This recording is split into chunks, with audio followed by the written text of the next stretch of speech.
visit, I became convinced that the Balkans deserve more attention as a Jewish travel destination. The area is rich with Jewish history, both Sephardic and Ashkenazi, and also several major events in world history occurred there. The geography is spectacular. The food and wine are delightful. The people are very friendly, and practically everybody speaks English. So after my first experience, I was so excited that I came back and quickly organized the Jewish Heritage Tour. And in June 2018, I took 25 interested travelers on a Jewish Heritage Tour to the Balkans. That experience was so powerful that I knew I had to organize a second tour to introduce more people to this area of the world. When I planned my first trip, I had no idea that Croatia was one of the hottest tourist destinations in the world today.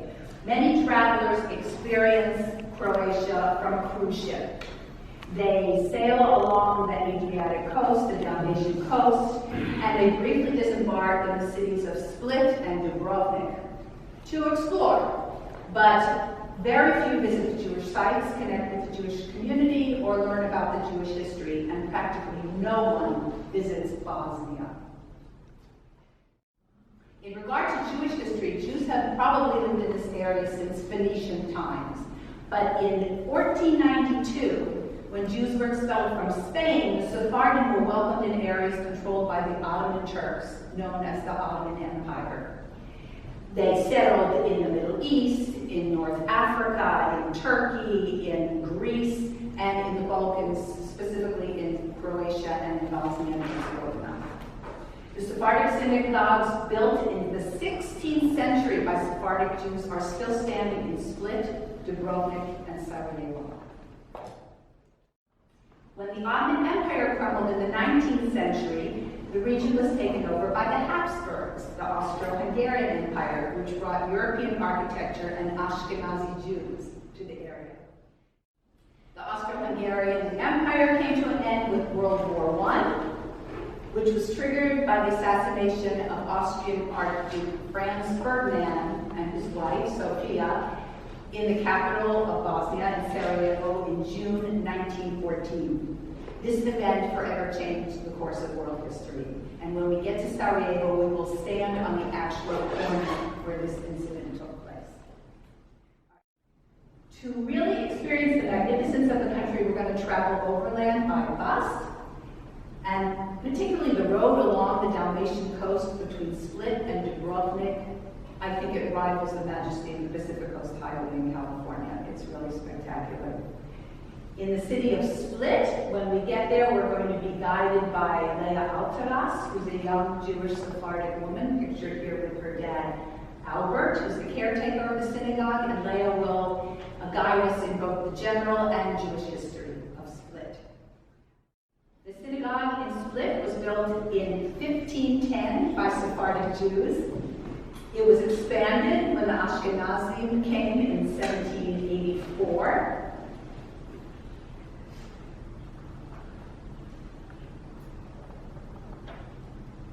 This is the historic Jewish cemetery in Split, which we'll also visit with its unique Sephardic tombstones. It sits high on a hill with one of the best views of the city of Split.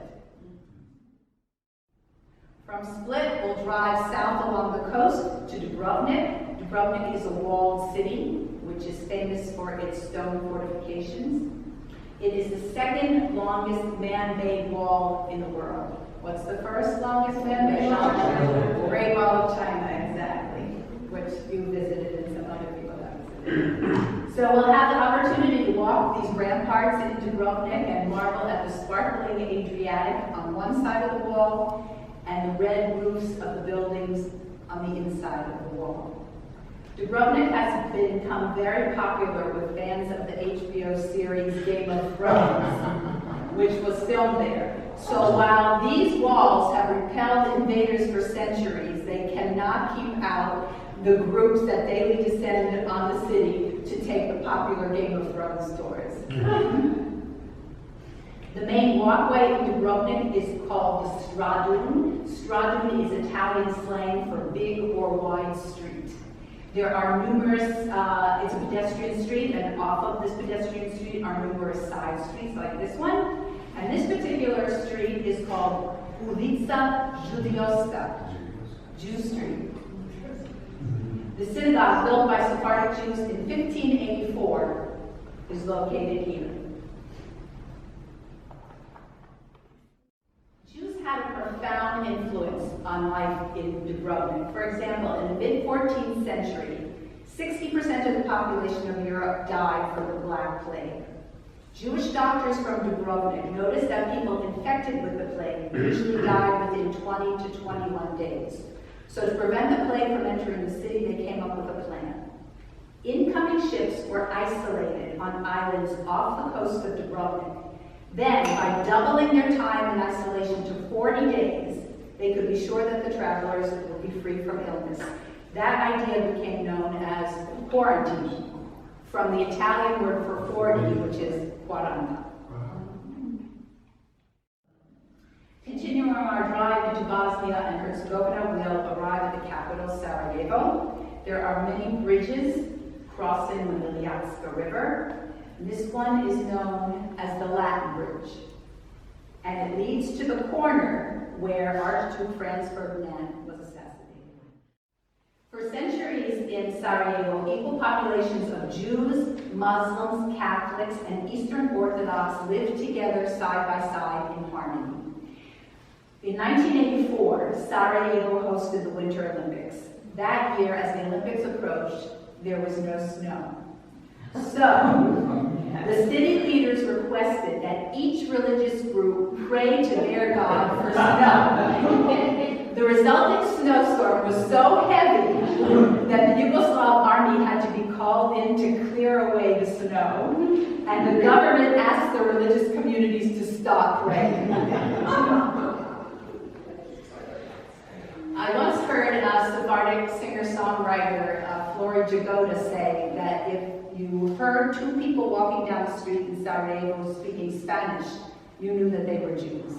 By Spanish, she meant Ladino or Judeo-Espanol, the language of the Jews from Spain. Our plan is to meet with the president of the Jewish community of Bosnia and Herzegovina, Mr. Jacob Vinci. In 2018, I asked Mr. Vinci about the state of the Ladino language in Sarajevo, and he told us that the Sephardic language and culture are now being taught at the university. He also told us that there are only 4 native speakers of Ladino left in Sarajevo, and at 75, he's the youngest. We thank Mr. Vinci for his time by singing with him a popular Ladino song, Adio Querida. During the 1940s, it was the most beloved song of the Balkans, the hottest tango in town.